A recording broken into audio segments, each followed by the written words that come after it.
सबसे पहले बहुत बहुत धन्यवाद कि आपने हमारा आमंत्रण स्वीकार किया और जिसके बारे में हम बात करने के लिए यहाँ एकत्रित हुए हैं। 3 तारीख को जो एक प्रोग्राम हमने टाउन हॉल में रखा है वो प्रोग्राम शक्ति से संतुलन है। मैं इमोशनल हेल्थ और मेंटल वेलबींग के टॉपिक्स पर काम करती हूँ। उसके अंदर बहुत सारी चीज़ें आती हैं, बहुत सारे टॉपिक्स कवर होते हैं, चाहे वो हम युवा पीढ़ी के अपने अंदर जो कुंठाएं बन रही हैं उनकी बात करें, या हम रिश्तों में जो अनबन हो रही हैं, परिवारों का विघटन हो रहा है उसकी बात करें, या हमारे समाज के कुछ ऐसे वर्ग हैं जो पिछड़े हुए हैं जहां एजुकेशन तक नहीं जा पा रही है, हम उनकी बात करें। ऐसे बहुत सारे फील्ड्स में जब मैंने पिछले 20 साल से जब काम किया तो उसके बाद एक ऐसा पल आया जहां मुझे लगा कि आज बाड़मेर में, क्योंकि मैं राजस्थान से ही बिलोंग करती हूं तो राजस्थान की धरती को बहुत अच्छे से पहचानती हूं और बाड़मेर से 2017 से मैं जुड़ी हुई थी।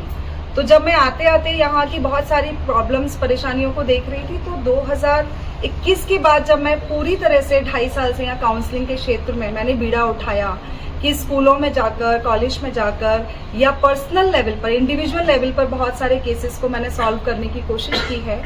तो 3 तारीख को एक ऐसा प्रोग्राम करने का हमने निश्चय किया जो कि विमेन्स डे के लिए एक खूबसूरत एक प्रयास है। लेकिन उस प्रयास में अनोखा ये है, जिसको मैं कह रही हूँ कि ये पहली बार बाड़मेर में हो रहा है,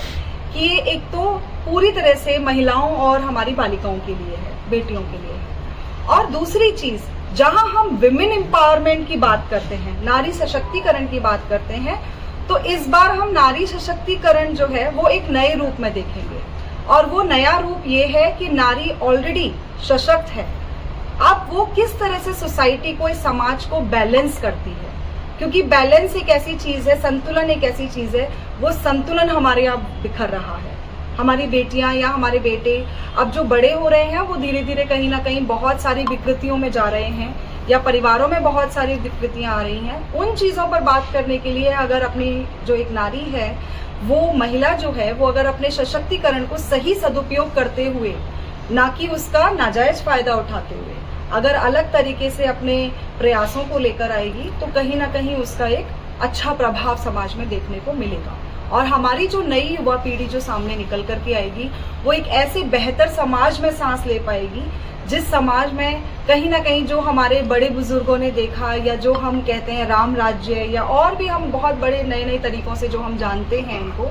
उस समाज में बच्चों का एक सर्वांगीण विकास हो सकता है। तो ये एक प्रोग्राम टाउन हॉल में है, शक्ति से संतुलन, जिसके अंदर बाहर से स्पीकर्स आ रहे हैं और इसमें एक पैनल डिस्कशन रखा गया है। और उनमें स्पीकर्स अलग अलग फील्ड के एक्सपर्ट हैं, वो साइकोलॉजिस्ट हैं जो मुंबई से आ रहे हैं, या मीडिया के ऊपर बात करने के लिए, सोशल मीडिया के ऊपर बात करने के लिए रेडियो और FM की 90.8 उसकी एक कल्चरल हेड है, रेडियो और cultural head doctor Jaya Tiwari, वो यहाँ पधार रही हैं। एक एजुकेशन डिपार्टमेंट में एक कंपनी है जिसको लेकर के हम रिमार्केबल एजुकेशन बोलते हैं, जो जोधपुर में है, वहाँ से उसकी CEO डॉक्टर प्राची गौर पधार रही हैं। इसके अलावा एक बहुत ही